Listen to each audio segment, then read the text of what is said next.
बिस्मिल्लाहिर्रहमानिर्रहीम। अस्सलामुअलैकुम अज़ीज़ तलबा, कैसे हैं आप लोग? उम्मीद है सब खैरियत से होंगे। बच्चे, आज हमने question number 1 of exercise 1.6 start करेंगे। इसके 2 मेथड्स हमारे पास, matrix inversion method and Cramer rule. तो आज हम इसके पहले जो फर्स्ट मेथड है उसको हम समझेंगे, ठीक है।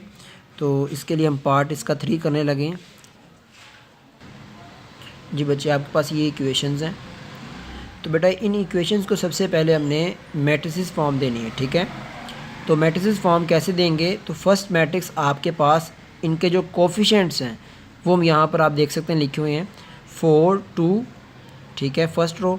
फिर सेकंड रो में यहाँ पर 3 और यहाँ पर 1 होगा, ठीक है। तो -1 आपके साइन के साथ आपने शो करना है।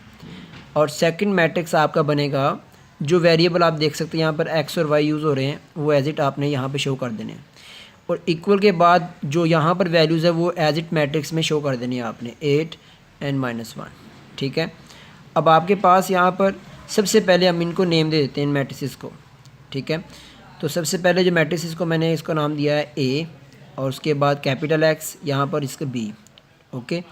इन तीनों मैट्रिसेस को आप देख सकते हैं। तो हमारे पास यहाँ पर पहले हमने इसकी वर्किंग करनी है A की, ठीक है, क्योंकि इसमें मैट्रिक्स इन्वर्जन मेथड में इन्वर्स फाइंड करना, हमने इन्वर्स के थ्रू हमने वर्किंग करनी है। तो सबसे पहले हम इस ए का डेट निकालेंगे, डिटर्मिनेंट निकालेंगे, तभी पॉसिबिलिटीज़ का पता चलेगा कि आपने इसको फर्दर सोल्व करना है या नहीं। क्योंकि अगर आपको पता है हमारे पास अगर ए एक सिंगुलर मैट्रिक्स हो, मतलब इसका डेट का आंसर 0 आ जाए, इक्वल टू 0, तो हम कहते हैं ये सिंगुलर मैट्रिक्स है, तो further solution is not possible, ठीक है।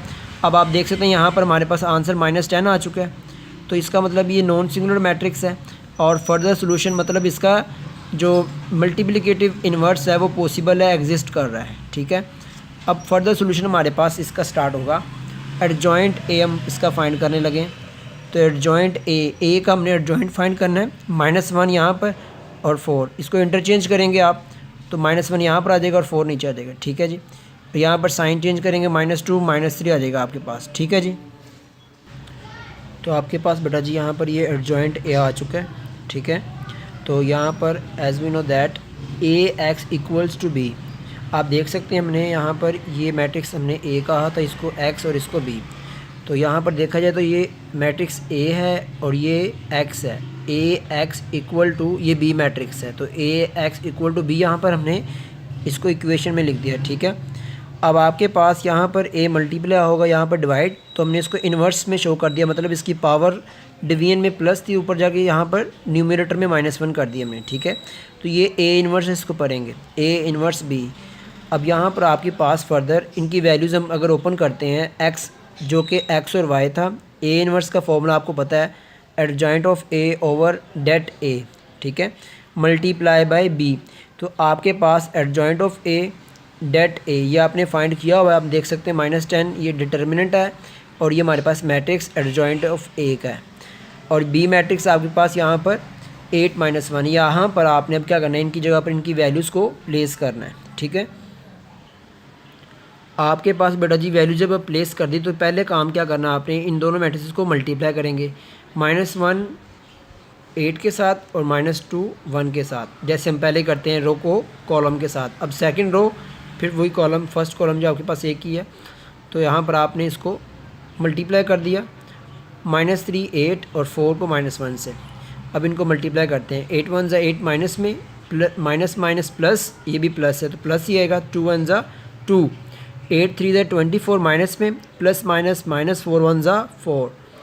फर्दर आपके पास -8 + 2 -6, यहाँ पर -28 आ जाएगा, ठीक है बेटा।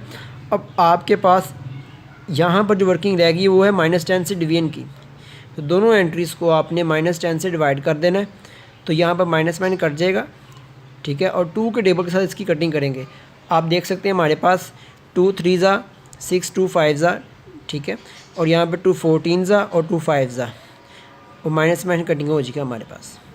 अब जब ये फर्दर आपके पास ये आंसर आ चुके हैं, मज़ीद सिंपलीफाई हम नहीं कर सकते, तो यही करस्पॉन्डिंग वैल्यूज़ X की और Y की बन जाएगी, ठीक है। और यही हमारा क्या होगा, सॉल्यूशन सेट होगा। आपने यहाँ तक इसको वर्किंग को क्लोज़ करना है, ये आपका लास्ट स्टेप होना चाहिए। जी बच्चे, अब इसी का part 5 matrix inversion method. 3x minus 2y equal to 4 और minus 6x plus 4y equal to 7। पहला काम आपने क्या करना है, इनको मैट्रिसेस फॉर्म देनी है। ठीक है, मैट्रिक्स फॉर्म में लिखकर उसके बाद वर्किंग स्टार्ट करेंगे। जी बच्चे, इन मैट्रिसेस फॉर्म आपके पास ये फॉर्म बन चुकी है। जैसे हमने सीखा कि एंट्रीज़ को और जो वेरिएबल है और राइट साइड पे जो भी वैल्यूज़ हैं उसको एज इट आपने शो कर देना है। उसके बाद फिर वही वर्किंग करेंगे। हम इन मैट्रिक्स को ए, एक्स और बी का नाम दे दिया हमने। ठीक है, अब सबसे पहले वर्किंग स्टार्ट कहाँ से करते हैं, मैट्रिक्स ए से, उसका डेट निकाल कर, क्योंकि यहीं से पता चलेगा कि आपका आंसर अगर डेट का 0 आंसर आ जाता है तो फर्दर सोल्यूशन पॉसिबल नहीं है, तो हमारा क्वेश्चन ख़त्म हो जाएगा। हम इसका मैट्रिक्स इन्वर्जन मेथड से सोल्व नहीं कर सकेंगे। ठीक है, क्योंकि सारा डिपेंड क्वेश्चन किस पे करता है, डेट ऑफ ए पे। ठीक है, आप देख सकते हैं हमने यहाँ पर इसकी वर्किंग की है। 3 4 12 माइनस ये माइनस यहाँ पर देख सकते मल्टीप्लाई करेंगे प्लस हो जाएगा, और ये बाहर भी माइनस है तो minus plus minus 6 to 12, 12 minus 12 answer is 0। तो ये आपके पास एक सिंगुलर मैट्रिक्स है, तो इसका मतलब है कि further solution is not possible because क्योंकि A is a singular matrix. क्योंकि ये ए हमारे पास क्या आ गया, सिंगुलर मैट्रिक्स आ चुका है। सिंगुलर मैट्रिक्स को आपको पता चल चुका है कि यहाँ पर आंसर 0 होता है, तो इसका सोल्यूशन पॉसिबल नहीं है। ठीक है, इसकी वर्किंग यहीं पर हम इसकी ख़त्म कर देंगे। जी बच्चे, आपके पास इन क्वेश्चंस में लाजमन आपने चेक करना है कि ये नॉन सिंगुलर होना चाहिए, तभी हम इसकी फ़र्दर सोल्यूशन इसका कर सकते हैं। जी बच्चे, पार्ट 1 में आप आ जाएँ।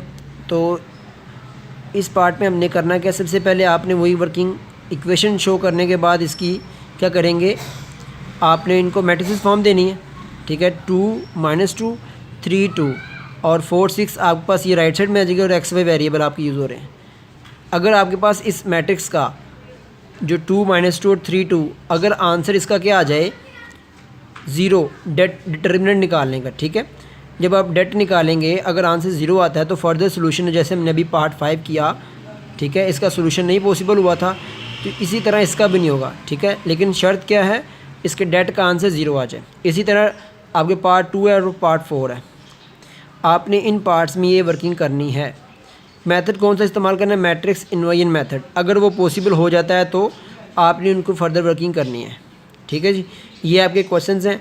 आपने इसको टोटल 5 पार्ट्स हैं, तो आपने क्या करना है, इनको खुद से कोशिश करेंगे तो इंशाल्लाह ये आपको आसानी हो जाएगी।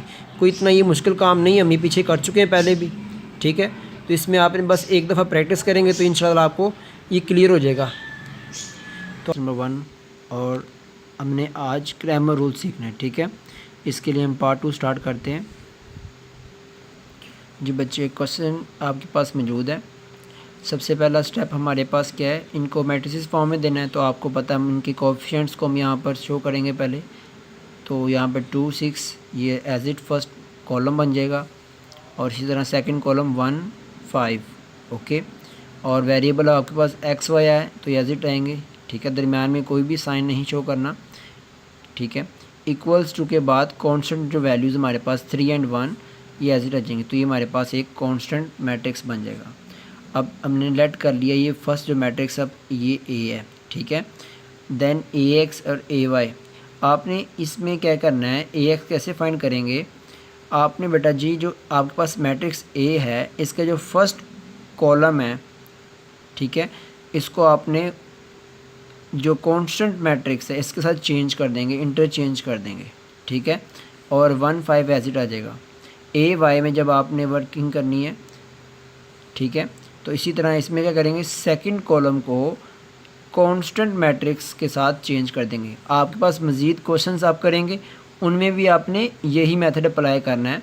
ए तो आपका जो फर्स्ट मैट्रिक्स हो एज इट वो उसको शो कर देना है। तो फिर देन ए एक्स और ए वाई कैसे निकलेंगे, दोबारा समझते हैं।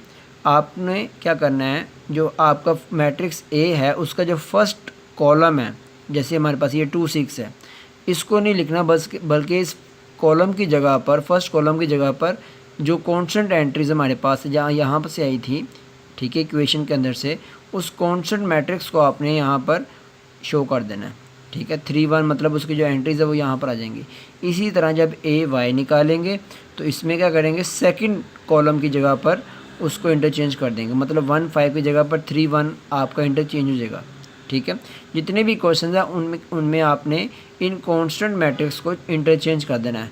जब Ax करेंगे फाइंड तो फर्स्ट कॉलम और रिमेनिंग एंट्रीज एज इट, ठीक है। और इसी तरह जब Ay करेंगे तो सेकंड कॉलम इंटरचेंज हो जाएगा 3 1 के साथ, ठीक है। और रिमेनिंग एंट्रीज जो 2 6 है वो एज इट आ जाएंगे। ओके, अब इसकी जो सोल्यूशन हमें स्टार्ट करना है वो यहाँ से डेट ऑफ ए से, ठीक है। अगर आपके पास इसका आंसर 0 आ जाता है तो further solution is not possible, आगे हम वर्किंग नहीं करेंगे। अब आप देख सकते हैं हमने 2 5 10 और 6 1 6 इनको माइनस करेंगे तो हमारा आंसर 4 आ रहा है, जो कि नॉन सिंगुलर मैट्रिक्स है। तो इसका मतलब फर्दर सोल्यूशन इज़ पॉसिबल। आपके पास बेटा जी जब पॉसिबल होगा तो जो Ax मैट्रिक्स आपने उसका डेट निकालना है और इसी तरह Ay का भी डेट निकालना है, मतलब डिटर्मिनेंट। तरीक़ेकार वही है, 3 5 से मल्टीप्लाई हो जाएगा और 1 1 से। आपके पास यहाँ पर 14 आंसर आ गया, ये भी नॉन सिंगुलर है। और यहाँ पर 2 1 से 2 -6 3 से 18, इनको माइनस करेंगे तो आपको -16। अच्छा, एक क्वेश्चन पॉइंट ये है कि आपने इनके अगर आंसर 0 भी आ जाते हैं, ठीक है, तो क्वेश्चन के सोल्यूशन के ऊपर इसका कोई इफ़ेक्ट नहीं है। इफ़ेक्ट किसका है? डेट ऑफ ए का, डिटर्मिनेंट ऑफ ए। जब आप फाइंड करते हैं अगर इसका आंसर 0 आ जाता है तो हम यहाँ पर शो करेंगे ये एक सिंगुलर मैट्रिक्स है, so further solution is not possible. यहीं पर हमारा क्वेश्चन स्टॉप हो जाएगा। लेकिन जब आप Ax या Ay का डेट निकालते हैं, ठीक है, अगर इसका आंसर 0 भी आ जाए तो यहाँ पर आपका सोल्यूशन के ऊपर कोई फ़र्क नहीं पड़ेगा, ठीक है। सोल्यूशन उसी तरह चलता रहेगा। तो बेसिकली आपके पास बेटा जी x और जो y की वैल्यू रिक्वायर्ड है, आपने क्रैमर रूल में यहाँ पर ये वाला फॉर्मूला लगाना है, ठीक है। x की वैल्यू किस पे डिपेंड करती है? Det of Ax over det of A। Okay, अब डेट ऑफ Ax आपने पहले फाइंड कर लिया था 14 और डेट ऑफ A हमारे पास 4 था। यहाँ पर वैल्यूज़ प्लेस करेंगे और उसके बाद कटिंग कर दिया आपने। तो यहाँ पर आप देखें 2 की टेबल में कटिंग होगी, 2 7 ज़ा और 2 2 ज़ा 4, 7 ओवर 2 x का आंसर आ गया। अब y का आंसर क्या हमारे पास कैसे निकलेगा? Det of Ay over det of A। आपने इन दोनों के डिटर्मिनेंट निकाले हुए हैं पहले से, ठीक है। अब इनकी वैल्यूज़ जस्ट पुट करनी है। तो Ay का आंसर हमारा -16 आया था और डेट ऑफ A 4 था। आपने इनकी कटिंग करते हैं तो -4 आ जाता है, ठीक है। x का भी आंसर निकला है और y का भी, जो कि हमारी रिक्वायरमेंट है। अब आखिरी स्टेप में आपने क्या करना है, यहाँ पर सोल्यूशन सेट शो कर देना है, ठीक है। इस तरह आपने 7 ओवर 2 यहाँ पर फर्स्ट वैल्यू किसकी लिखेंगे? x की, और कोमे के बाद y की वैल्यू आ जाएगी, ठीक है जी। ये आपका एक क्वेश्चन हो चुका है। अब इसके बाद हम इसका पार्ट जो है 4 करेंगे। पार्ट 4 में बेटा जी आपके पास गिवन इक्वेशंस मौजूद है। यहाँ पर पहला वर्क जो हमारा काम है वो क्या है? मैट्रिसेस फॉर्म में देना, स्टेप 1। तो आप देख सकते हैं इनके हमने कोएफिशिएंट को यूज़ कर लिया 3 - 2 5 - 2, ओके। और एक्स वाई आपका जो वेरिएबल जो भी यूज़ हो रहे हैं वही, और कांस्टेंट टर्म राइट साइड पे एज इट आ जाएंगे, -6 और 10 -10, ठीक है। अच्छा, जिस तरतीब के साथ बुक में इक्वेशंस लिखी हुई है ना, आपने उसी तरतीब से लिखनी है। ये नहीं करना कि जो सेकंड इक्वेशन उसको पहले ऊपर रख लेते हैं, जो फर्स्ट है उसको नीचे रख के, कि इक्वेशन तो सेम है, लेकिन याद रखें तरतीब चेंज करने से आंसर पे फ़र्क पड़ सकता है, ठीक है। तो आपने ऐसी कोई स्टेप नहीं करना कि इक्वेशंस की तरतीब चेंज कर देनी है। जो जैसे लिखी हुई वैसे आपने यहाँ पर लिखकर आपने क्वेश्चन स्टार्ट कर देना। अगर यहाँ पर आपने गलती कर दी तो आपका क्वेश्चन जो ना रॉन्ग हो सकता है। अब सबसे पहला काम आपके पास वही है जो हम पहले किया।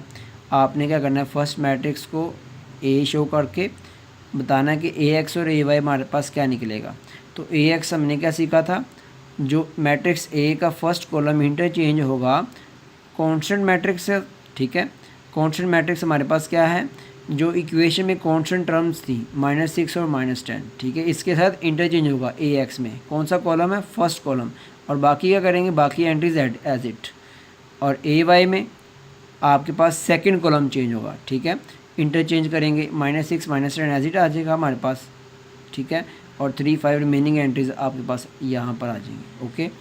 अब आपने पहला काम क्या करना है, डेट ऑफ ए निकालना है, ओके। अगर इधर से आपका आंसर सिंगुलर आ जाता है तो further solution is not possible. अब देखते हैं हमारे पास यहाँ पर 3 2 -6 और दरमियान में साइन माइनस का यूज़ करेंगे, 5 2 10 माइनस प्लस हो जाएगा, 10 प्लस -6, तो प्लस का 4 हमारा आंसर आ रहा है। अब यहाँ पर देखें ठीक है जी। तो प्लस का 4 जो कि नॉन सिंगुलर मैट्रिक्स है, तो so further solution is possible. अब जब ये पॉसिबल हो चुका है तो हम यहाँ पर ए एक्स का डेट निकालेंगे और उसके बाद ए वाई का। तो ए एक्स का डेट हमारे पास क्या आ रहा है, -6 को -2 से मल्टीप्लाई करेंगे माइनस दरमियान में, और उसके बाद -2 -10। तो आप देख सकते हैं माइनस माइनस प्लस, 2 6 12 प्लस का आ जाएगा। फिर यहाँ पर देखिए माइनस, ये माइनस प्लस और ये माइनस, तो माइनस और इसके प्लस माइनस हो जाएगा। ठीक हो गया, 2 10 20, क्योंकि यहाँ पर माइनस माइनस प्लस हो गया था, तो प्लस और ये माइनस माइनस हो जाएगा। इनको माइनस करें तो -8 आ गया। Not equal to 0 non singular, इसका कोई फ़र्क नहीं पड़ता, बेशक इसका आंसर 0 आए या कुछ भी आ जाए, ठीक है। अब ए वाई का डेट निकालेंगे, 3 10 माइनस में, और यहाँ पे -6 5।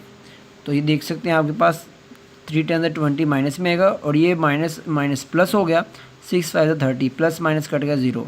तो परेशान होने की बात नहीं कि हमारे पास अब ये 0 आ गया, सिंगुलर मैट्रिक्स है, तो हम कहेंगे जी ये फर्दर सोल्यूशन पॉसिबल नहीं है। नो, आपने ये वर्किंग सिर्फ मैट्रिक्स ए जब डिटर्मिनेंट निकालते हैं ए का, तब आपने ये वर्किंग देखनी होती है, ठीक है। फर्दर सोल्यूशन इज़ पॉसिबल कब है, जब आपके पास ये नॉन सिंगुलर आएगा, मतलब नॉट इक्वल टू 0 आएगा। ओके, आपके पास बेटा जी एक्स का जो फॉर्मूला वैल्यू हमने कैसे निकालनी है, det of A x over det of A x का डेट निकालेंगे हमने, ठीक है। तो ये -8 आया था और डेट ए हमारे पास कितना आया था, 4। तो आप देख सकते हैं हमने वैल्यू प्लेस की, कटिंग कर दी, 4 2 8 माइनस में आ गया, एक्स का आंसर आ गया। वाई का आंसर कैसे निकालना है, उसका फॉर्मूला याद कर लें, det of A over det of A, यहाँ पर det of A Y over det of A. तो आपके पास क्या आ जाएगा, ये 0 आया था, ठीक है, और ओवर 4, तो फाइनल आंसर 0। तो इस तरह ये हमारा क्या बन जाएगा, सोल्यूशन सेट। तो सोल्यूशन सेट में जो फर्स्ट वैल्यू बेटा जी वो किसकी होती है, एक्स की, और जो सेकंड वाई की, ठीक है। ये पॉइंट भी याद रखना है, अगर आपने यहाँ भी मिस्टेक कर देते हैं तो आपका यहाँ पे कोई वो एग्जामिनर के लिए मसला बन सकता है, वो आपके नंबर काट सकता है। तो इस तरह आपने ये गलती नहीं करनी, एक्स की वैल्यू पहले और बाद में वाई की। तो बेटा जी आपके आज के क्वेश्चन ये थे, अपना बहुत सारा ख्याल रखें, शुक्रिया, अल्लाह हाफिज़।